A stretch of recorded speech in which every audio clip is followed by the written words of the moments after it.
প্রতিটি প্রতিষ্ঠানকে বাধ্য করা হয়েছে মুজিব কর্নার সংস্থাপন করতে, এবং এ বিষয়ে ভিন্ন মত পোষণ করেছিলেন আমাদের বিচারপতি আশিস রঞ্জন দাস, এবং সেই জন্য তিনি বিপত্তি সম্মুখীন হয়েছিলেন। অনেকেই আমাদের সঙ্গে সামিল হয়েছিলেন। সবার সম্মিলিত প্রচেষ্টায় কিন্তু আজকে আমরা এই মুক্ত পরিবেশে আলোচনা করতে পারছি। দেখুন, আওয়ামী লীগ এখনো অতীতে বসবাস করছে। উইথ ডিউ রেসপেক্ট, তারা ফিউচারিস্টিক কোনো ভাবনায় নিজেদের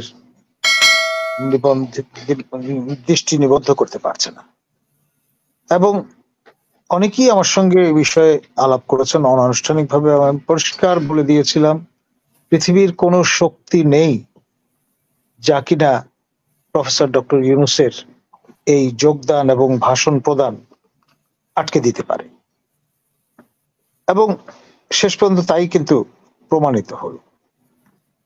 এই তল্লাটের, আমি বলবো, শুধুমাত্র বাংলাদেশ নয়, দক্ষিণ এশিয়া নয়, এশিয়া মহাদেশ নয়, এই সমগ্র বিশ্বে সেরা মার্কেটিং ম্যান হচ্ছেন প্রফেসর ডক্টর ইউনূস। এটা আমাদের জন্য সৌভাগ্য এবং গৌরবের বিষয় যে উনি সান অফ দ্য সয়েল। তাহলে এখানে কি হাসিনার পরাজয় হলো? মানে উনি যতটা চেষ্টা করেছেন আগেও এখনো যে বিতর্কিত করার, তো এই ক্ষেত্রেও কি চরম পরাজয় স্বীকার করলেন কিনা শেখ হাসিনা?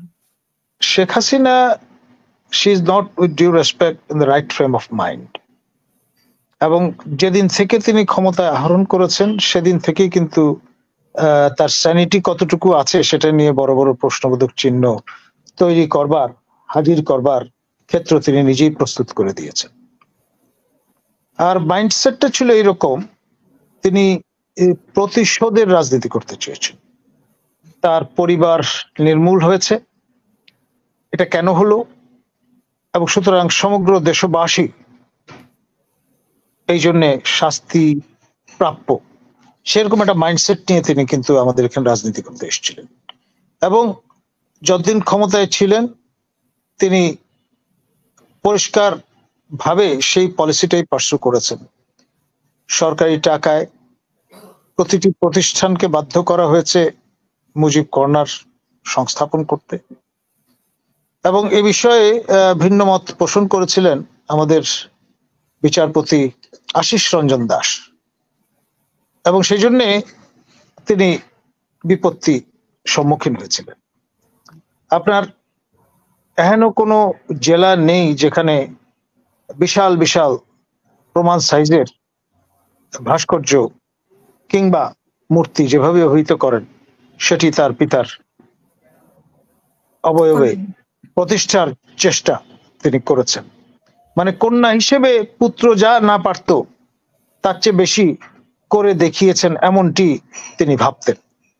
এবং তার ইমিডিয়েট পরিবার, অর্থাৎ তিনি, তার সহোদরা, তাদের পুত্র কন্যা, এরাই হচ্ছে এই দেশের মালিক, এবং তাদের জন্য আইন পাশ করে নিয়েছিলেন যে এসএসএফ সুবিধা তারা বংশানুক্রমিক ভাবে ভোগ করবেন। তো সেই কারণেই আমি কিন্তু তার আমলে একটু সার্কাস্টিক্যালি প্রস্তাব হাজির করেছিলাম যে সময় এসছে অ্যাকাউন্টেবিলিটি এনশিওর করার জন্য নিয়মতান্ত্রিক রাজতন্ত্র বাংলাদেশে চালু করবার। আমি অবশ্যই বোকাসার সেই দেশ মধ্য আফ্রিকা প্রজাতন্ত্র যেমন তিনি এক লহমায় রূপান্তর করে ফেলেছিলেন সেন্ট্রাল আফ্রিকান এম্পায়ার হিসেবে, তেমনটি নয়। শেখ হাসিনা এবং তার পরিবারকে অ্যাকাউন্টেবিলিটিতে আনার জন্য প্রয়োজনে রাজতন্ত্র প্রতিষ্ঠা করা ভালো, নিয়মতান্ত্রিক শাসনতান্ত্রিক রাজতন্ত্র, কিন্তু কোন অবস্থায় এই যে অলিখিত অঘোষিত অ্যাবসলিউট মনার্কি যেটি তারা স্ট্যাবলিশ করেছিলেন বাংলাদেশ, এবং পুরো দেশবাসীকে আপনার রীতিমতো মহাবিষ্ট করে ঐন্দ্রজালিক নানান রকমের কারিগরি আপনার কৌশল ব্যবহার করে হীরক রাজার দেশ বানিয়ে ফেলেছিলেন, যেটি আসলে কলাপস করতে বাধ্য। আমি আপনার তার প্রটিজি দীপুমণি, তার বিরুদ্ধে যখন আমি বিদ্রোহ করেছিলাম তখন সবাই ভয়ে আমাকে এড়িয়ে চলতেন, বিশেষ করে আমার প্রফেশনাল লোকজন, যে বিপজ্জনক লোক। কখন মানে শেখ হাসিনার রাইট হ্যান্ড লেফটেন্যান্ট দীপুমণির কোপানলে পড়তে হয়। এবং এরপরে আমরা যখন প্রকাশ্যে শো করা শুরু করলাম, আপনার এই চ্যানেলে শো করতে গিয়ে ডিজিটাল সিকিউরিটি অ্যাক্টের আওতায় আমরা 7 বছরের কারাদণ্ডের ঝুঁকিতে পড়লাম, আমি, আপনি এবং মনিরুল হক চৌধুরী, প্রবীণ রাজনীতিবিদ। তখন কিন্তু অনেকেই হাততালি দিয়েছিলেন। এখন বিষয়টা হচ্ছে, আসলে কখনো কখনো দ্রোহের যে আপনার বন্যী শিখা, তা প্রজ্বলিত করতে হয়। ব্যারিস্টার সারোয়ার বরাবর আমাদের সঙ্গে ছিলেন, ঠাকুর ভাই আমাদের সঙ্গে সহমর্মিতা দেখিয়েছেন, এবং অনেকেই আমাদের সঙ্গে সামিল হয়েছিলেন। সবার সম্মিলিত প্রচেষ্টায় কিন্তু আজকে আমরা এই মুক্ত পরিবেশে আলোচনা করতে পারছি। কিন্তু ভয় কি একেবারেই নেই? কিছুদিন আগে এই সাইবার সিকিউরিটি অ্যাক্টের আওতায় প্রফেসর ইউনূসকে সমালোচনা করবার কারণে এই সাইবার আদালত চট্টগ্রামে, যেখানে আমাদের আসামি করার চেষ্টা হয়েছিল, সেই আদালতেই কিন্তু আপনার মামলা রুজু হয়েছে।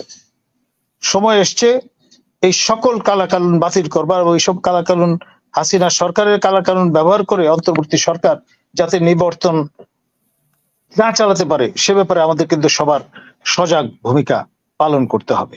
অন্তর্বর্তী সরকার, আমাদের মাননীয় সেনাপ্রধান পরিষ্কার বলে দিয়েছেন যে তারা অন্তর্বর্তী সরকারকে সমর্থন প্রদান করবেন 18 মাস। তার মধ্যে মাস প্রায় 2-1 চলে গেছে, তার মানে অবশিষ্ট আছে আর 16+ মাস। তো সেই কারণে সময় কিন্তু খুব কম। আপনি যে রাষ্ট্র মেরামতের কথা বলছেন, সংবিধান লিখনের কথা বলছেন, আবার জাতির উদ্দেশ্যে ভাষণ দিয়ে 6 জনের নেতৃত্বে কমিশন গঠনের ঘোষণা দিয়েছেন, সেখানে ইতিমধ্যে 2 জন কিন্তু গরহাজির, একজন পদত্যাগ করে বসেছেন, আরেকজন অস্বীকৃতি জানিয়েছেন, অপারগতা জানিয়েছেন। ফলে আমার বন্ধু, যাকে আমরা তার ডাকনাম বিজু নামে অভিহিত করে থাকি, ইলিনয়ের ডিস্টিংগুইশড প্রফেসর আলী রিয়াজ, তাকে আপনার রাজি করাতে হয়েছে। এবং এই কাজগুলো কিন্তু খুব সহজ সরল কাজ নয়, দীর্ঘ আমরা আলোচনা করব সাধ্য কাজ। তো সেই কারণে আমাদের আসলে যথেষ্ট পরিমাণে চিন্তা ভাবনা করতে হবে, এবং সেই সঙ্গে আমাদের যথেষ্ট ভাবনার খোরাক মন্থন করতে হবে। ধন্যবাদ। অসংখ্য ধন্যবাদ।